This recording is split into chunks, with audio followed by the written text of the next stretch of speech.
మాజీ ఎమ్మెల్యే జీవన్ రెడ్డిని బీఆర్ఎస్ పార్టీలో ఎవరూ పట్టించుకోవట్లేదట. దీంతో మీడియాతో పాటు పబ్లిక్లో హైలైట్ కావాలని భావిస్తున్నారట.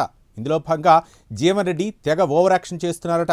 ఈ క్రమంలోనే హైదరాబాద్ పోలీస్ బాస్పై రెచ్చిపోయినట్లు తెలుస్తోంది. అసలు జీవన్ రెడ్డి సజ్జనార్ను మాజీ ఎమ్మెల్యే ఎందుకు టార్గెట్ చేశారు? హైదరాబాద్ సిపి ఇంతకు సజ్జనార్కు జీవన్ రెడ్డికి మధ్య ఉన్న వైరం ఏంటి? అవకాశం చూసే జీవన్ రెడ్డి సజ్జనార్పై హాట్ కామెంట్ చేశారా? లేక నిజంగానే మాజీ ఎమ్మెల్యే జీవన్ రెడ్డి ఎవరూ పట్టించుకోవట్లేదా? దీనిపై పొలిటికల్ సర్కిల్స్లో ఏం చర్చ జరుగుతోంది? Let's watch the story.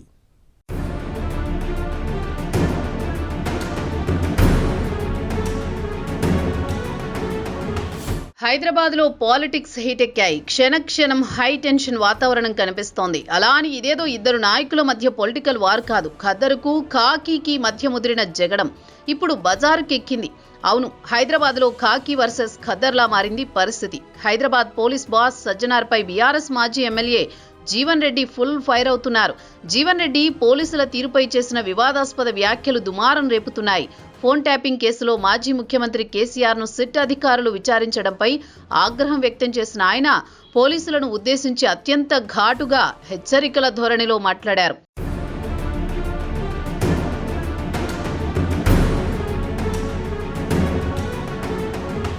ఇకపోతే ఫోన్ ట్యాపింగ్ అంశం తెలంగాణను కుదిపేస్తోంది. ఇప్పటికే సిట్ అధికారులు ఫోన్ ట్యాపింగ్ కేసులో మాజీ మంత్రులు హరీష్ రావు, కేటీఆర్లను విచారించారు. అదేవిధంగా మాజీ ఎంపీ సంతోష్ కుమార్ను కూడా విచారించిన విషయం తెలిసిందే. ఇక ఇటీవల గులాబీ దళపతి కేసీఆర్ను సైతం సిట్ అధికారులు నందినగర్ ఆయన నివాసంలో దాదాపు 5 గంటల పాటు సుదీర్ఘంగా విచారించారు.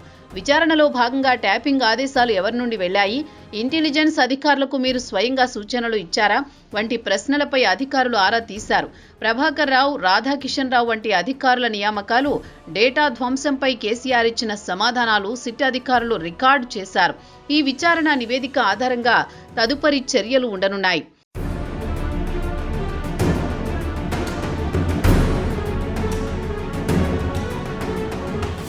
అయితే విచారణ తర్వాత కేసీఆర్ కూల్గా బయటకొచ్చి అభిమానులకు, తన కార్యకర్తలకు విజయ దరహాసం చూపించారు.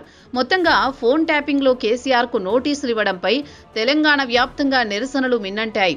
జిల్లా, నియోజకవర్గ, మండల కేంద్రాల్లో ర్యాలీలు నిర్వహించారు. హైదరాబాద్ తెలంగాణ భవన్ వేదికగా బీఆర్ఎస్ క్యాడర్ ఆందోళన చేసింది. సీఎం రేవంత్ రెడ్డి దిష్టిబొమ్మలు దగ్ధం చేశారు. కేసీఆర్ సిట్ విచారణ సందర్భంగా ఆర్మూర్ బీఆర్ఎస్ మాజీ ఎమ్మెల్యే జీవన్ రెడ్డి సిపి సజ్జనార్పై ఘాటు విమర్శలు చేశారు. దీంతో మరోసారి పోలీస్ వర్సెస్ ఖద్దర్ అన్నట్లుగా తెలంగాణ రాజకీయం మారింది.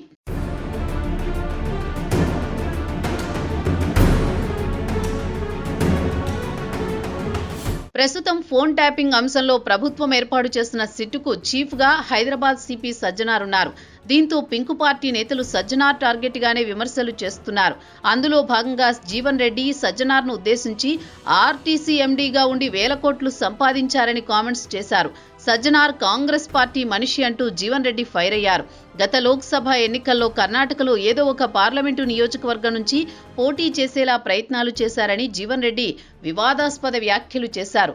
వచ్చేది బీఆర్ఎస్ ప్రభుత్వం, ఖబర్దార్ అంటూ జీవన్ రెడ్డి హెచ్చరించారు. వర్కింగ్ ప్రెసిడెంట్ కేటీఆర్ పిలుపునిస్తే రాష్ట్రాన్ని అగ్నిగుండం చేస్తామని జీవన్ రెడ్డి ఫైర్ అవ్వడం తీవ్ర చర్చకు దారితీసింది.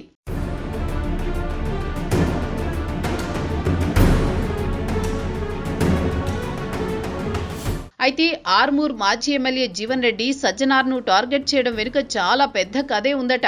పాత వైరంతో జీవన్ రెడ్డి చెలరేగిపోయారనే టాక్ పార్టీలో ఉంది. ఇక సజ్జనార్ ఆర్టీసీ ఎండీగా ఉన్న సమయంలో ఆర్మూర్లో జీవన్ రెడ్డికి చెందిన మల్టీప్లెక్స్ ను ఆర్టీసీ అధికారులు సీజ్ చేశారు. బకాయిలు చెల్లించలేదని జీవన్ రెడ్డి మాల్ సీజ్ అయ్యింది.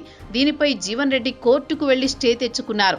దీంతో అప్పటి నుంచి జీవన్ రెడ్డి సజ్జనార్ను టార్గెట్ చేశారనే చర్చ ఉంది. మాల్ సీజ్ చేసిన సమయంలోనే జీవన్ రెడ్డి సజ్జనార్ టార్గెట్ గా విమర్శలు చేశారు. ఆర్టీసీ ఎండీగా ఉండడానికి సజ్జనార్ అనర్హుడు అని అన్నారు.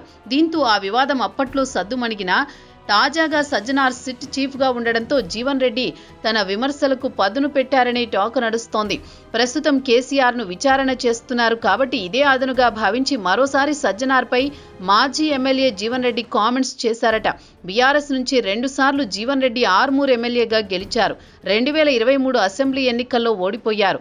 మొదటి నుంచి దూకుడుగా ఉండే మనస్తత్వం ఉండడంతో ఇప్పుడు ప్రతిపక్షంలోనూ జీవన్ రెడ్డి మాటల దూకుడు తగ్గించలేదనే అభిప్రాయం వ్యక్తమవుతోంది.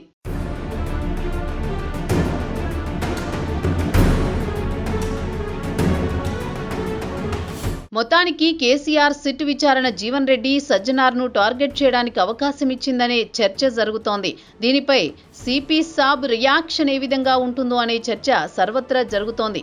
మరి ఈ వివాదం ఇంకెంత ముదురుతుందో వేచి చూడాలి.